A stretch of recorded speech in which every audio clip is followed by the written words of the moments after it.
What is up, Cubs? We finally have the new Mythical Champions details released. It popped up in the Supreme Club Discord today. The new Mythical. His name is Embrys the Anomaly. It says where to recruit. This champion can be summoned by collecting his fragments from the Chimera chest. Suggested game modes, PvP, arena, and bosses. And this tells you what he does, but let's see the actual skills. Okay, so we got Fetid Glaive. Attacks all enemies, destroys each target's max HP by 3% up to 30%. Also increases the duration of one random debuff on all enemies for one turn, and it cannot be resisted if they have any necrosis. So, he's introducing a new status called necrosis. Let's see what, I'm curious what that is. His A2, Void Stare, places a True Fear debuff on all enemies for one turn, which is good for the new boss coming in. 50% decrease attack buff on all enemies for 2 turns. These effects cannot be resisted if they have any necrosis stacks. Then grants an extra turn. Oh, nice. It appears to be on a 5-turn cooldown. It does not say what it books into, though. Then his A3. Attacks all enemies, removes any stone skin, and replaces them with True Fear. Well, that's unique. Block debuffs will be replaced with block buff debuffs.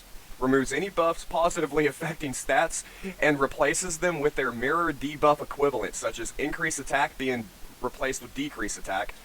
Continuous heal and strengthens replaced with heal reduction and weaken. The mirror debuffs have the same duration as the buffs did before they were placed. Then steals 5% of each target's turn meter for each buff converted into debuffs by this skill. Also increases the turn meter of all allies by 20%. It cannot be resisted if they have necrosis. That first form sounds mean. We're not even done with it. His passive on the first form. Whenever an enemy is killed, puts 1 stack of necrosis on all other enemies. It cannot be resisted or blocked.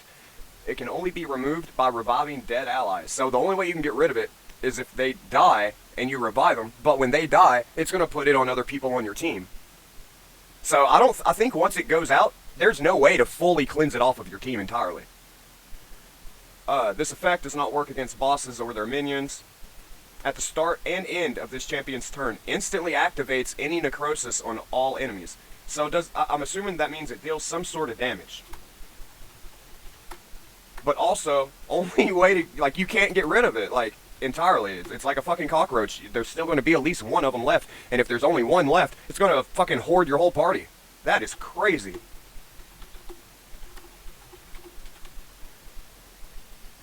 And he gives you a solid 35% HP in all battles. Let's go into his second form. And he looks like something straight out of an H.P. Lovecraft novel. He has Force Affinity. His second form is meant for Arena and Hydra clan boss. The A1 attacks one enemy, puts an extra hit if they have any necrosis. Also blocks revives if it kills an enemy. Finally, we have somebody other than the epic Finax that can block revives on their A1. That just shows how OP Finax actually is, that it took a Mythical to come into the game to actually have that same skill. The A2 attacks all enemies, deals double damage if their accuracy is lower than this champion's, ignores 50% of their defense if their accuracy is equal to or higher than. I wonder which way would be better. Do you want to build them with really high accuracy or with no accuracy? Your life is forfeit. Is A3, I like that. Swaps HP with an enemy. If the target is a boss, fully restores this champion's max HP and heals this champion instead. Each time this skill is used, increases this champion's ignore defense effect by 10% while in their alternate form up to 50%. Okay, what about the passive? Oh wow, it's a big passive. Degenerator. Passive. Whenever this champion dies, reflects damage equal to 50% of the fatal hit back on the attacker, including the surplus damage. Keyword including. Okay, so, on the second form, block revive on the A1, that's a big deal. And when killed, reflects all damage back to attacker. That's pretty crazy. And then active effect, Whenever an enemy is killed, places 1 necrosis stack on all other enemies, so that part's the same as the first form. But then, if this champion is about to be killed by a fatal hit, preempts that hit and instantly places a revive on death on them 1 turn before the damage is taken. Yeah, that's worth putting in his notes too.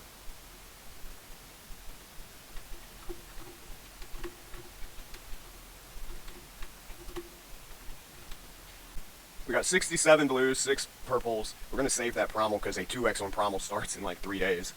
And 4 oranges. Alright. I'm hoping for at least 1 legendary out of it. We got 2x on every shard basically.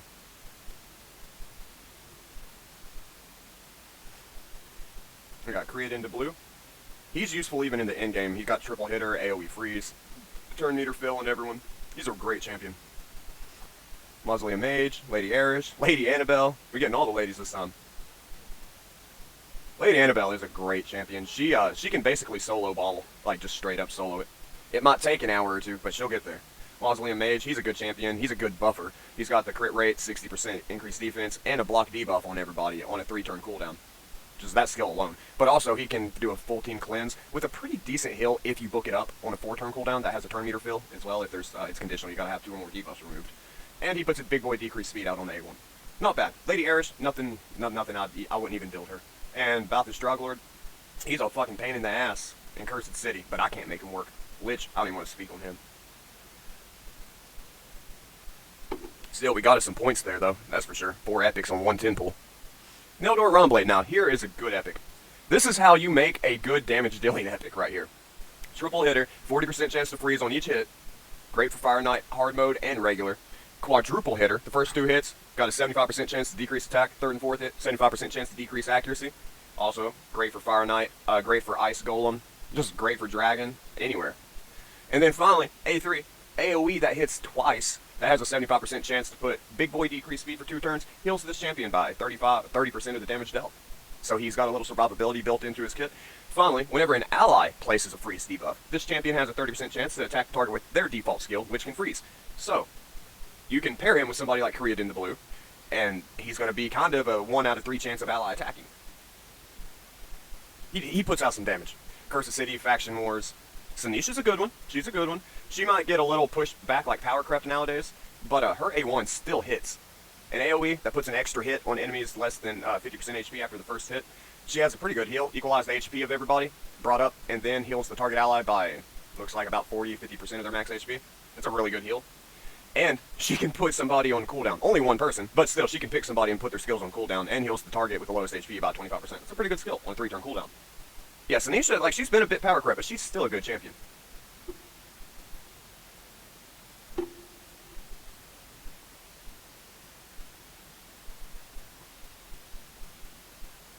Jurgid, he's basically the epic version of the legendary. Oh, we got a legendary! Lanicus. Man, we have pulled like 4 of her. I mean, she's a great champion, but we'll go through her kit. I mean, she is a great champion, but she's in the token trader. Her A1 puts a 15% continuous heal on herself if it's a crit, which gives her great survivability. She's got decent base stats. I've got one of her built up. Yeah, I'll show you her on the built up one so y'all can see her base stats, because she is a really good champion. She's, I'd say, probably my 3rd favorite ally attacker in the game. Where is she? There she is. Okay. She attacks 1 enemy, 15% continuous heal on this champion for 1 turn if it's critical. You really want to lead off with her A3. Puts a 30% crit rate, 50% increased attack on all allies for 2 turns. Then has a 50-50 chance of giving her an extra turn. And assuming you get that extra turn off, you go into a team up with 3 random allies to attack a single enemy. The allies joining the attack will use their default skills. Here's where it gets pretty nice. Fills the turn meter of all allies by 30% and increases the duration of all ally buffs by 1 turn. All of that on the same turn as an ally attack. That is an amazing skill. And that's really all she does, but she does it very well. She's got pretty good reviews. And I don't have her built up amazing or nothing, but that's, man, I don't have her built up good at all. I didn't realize how bad that was. I don't even want to show that. We gotta rebuild her. She's too good of a champion to have built that poorly. Let's see. Was she high elf or dark elf? Well, looks like we're going to be empowering her again, though.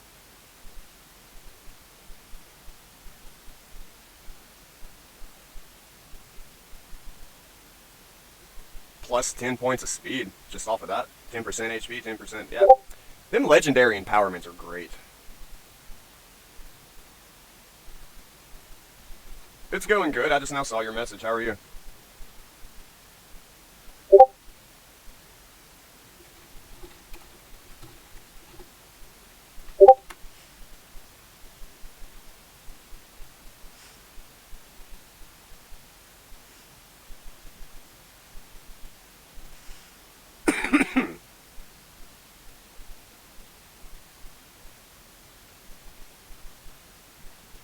Okay, back to the pool.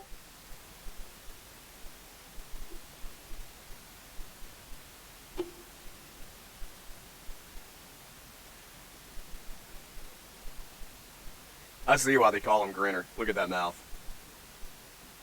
You know, for a rare, he's not bad. He kind of gets slept on a bit. His A1 has a 25% chance to give him a big boy increase attack on all allies for 2 turns. His A2 is an AoE with a 50% chance to remove 1 random buff from each target, which if it's like a Paragon or someone in Faction Wars or Cursed Cities with the unkillable or block damage man-eaters, he's very helpful there. And then he has, on a 4-turn cooldown, revives an ally with 50% HP, then puts a shield on them for 20% of their max HP. Not the best revive in the world, but for a rare. And then an aura that gives 30 resistance. You'll never use that aura. Surprisingly, he's got pretty good reviews. That must be like based off of him being a rare, because he's really only about a 3, but he's a good solid 3, and he's easy to get.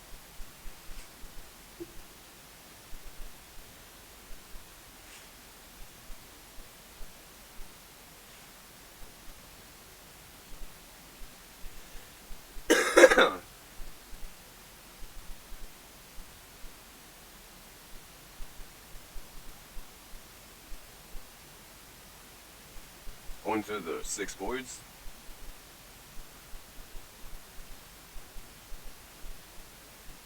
There's one, even for mid game. Like you can't really use them in the end game. There's a couple of like late Doom Tower stages, like Scabrous or whatever, the shield boss where you need to have constant shields up. He does have a decent shield on a 3-turn cooldown for 2 turns, but he also can cleanse people and heal them. He's pretty tanky for what like he is. He's a good solid void. He earns the void rating over a normal rare.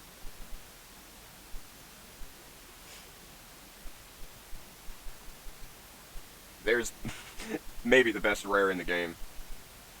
Triple hitter with a decreased attack, an AoE heal with an increased defense, and then revives 2 random allies with 25 health, 25 turn meter, and a shield equal to 20% of their max HP. Also, 15% speed and faction crypts.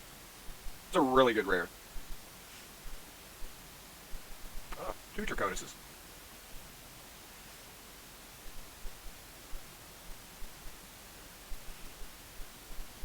What do we got? Urgrim? Yeah. He's okay. He's a good epic. He puts 2 poisons on all enemies for 2 turns with a continuous heal on all allies for 2 turns. He's got a full cleanse on 1 ally, then heals them by 55% of their max HP on a 3-turn cooldown, which he can use on himself. And then a double hitter that has a 50-50 chance of putting a 5% poison on each hit. And then finally, 20% speed in all battles. It's a really good aura for an epic.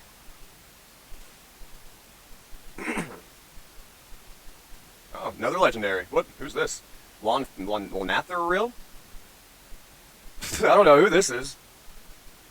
Attacks 1 enemy, destroys the target's max HP by 30% of the damage inflicted. Well, I already know where I'm going to use him right out the gate. Scabrous boss.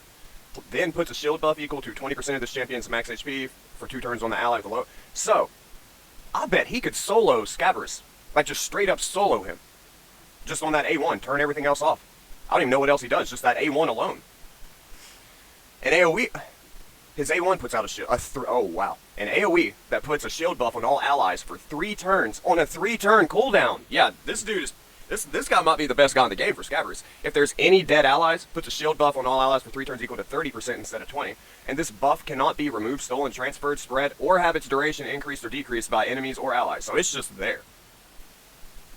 Wow. Puts 30% crit damage on all allies for 2 turns, then teams up with 2. So he's an ally attacker. Okay. Inflicts 20% more damage against targets under shield buffs as a passive.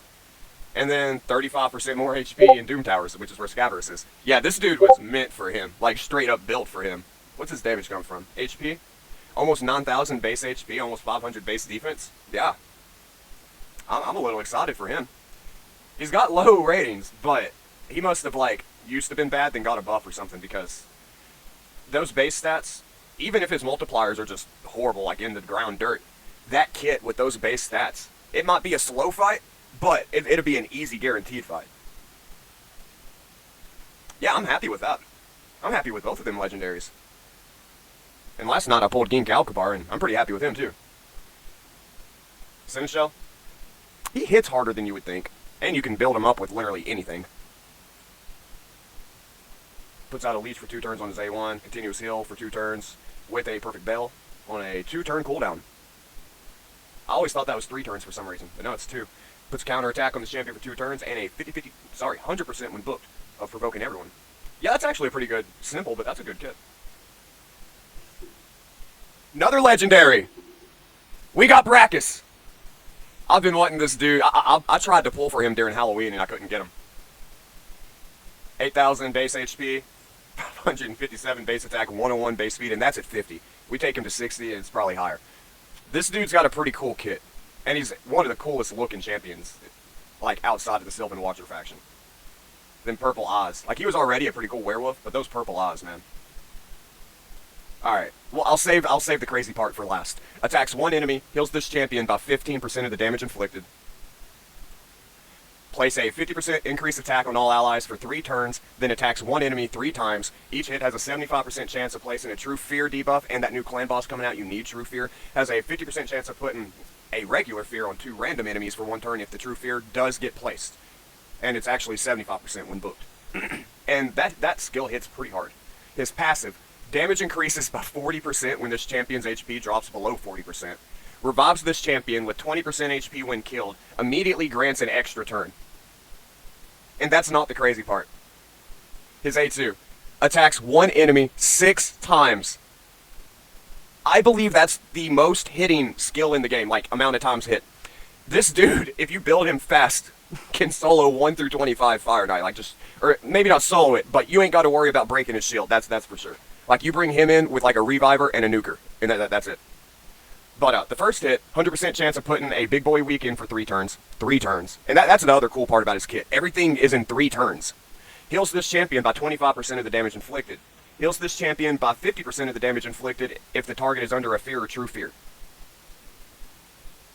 I mean, that's it. That's all to his kit. But, man, that's a... He can do stuff nobody else can do. He's basically the legendary Akimtum without the poisons. But he's legendary, so he gets those legendary stats. And then Logic. Yeah, Logic. You know, I slept on this dude until I got him on one of my mini accounts. He puts a shield on everybody for 2 turns on a 2-turn cooldown. So, I mean, he can do Scabrous, but you got to be able to keep him alive. Removes all debuffs from one ally, then puts an ally protection on that ally for 2 turns. But it's on a 3-turn cooldown, and it's only 1 person. Attacks one enemy with a decreased attack. You know, like the rest of his kit, it's nothing crazy. But those shields, it's, you know, it's the constant shields. There's not many. There's just a handful of champions in the game that can keep up shields like at 100% consistency. And he's one of them.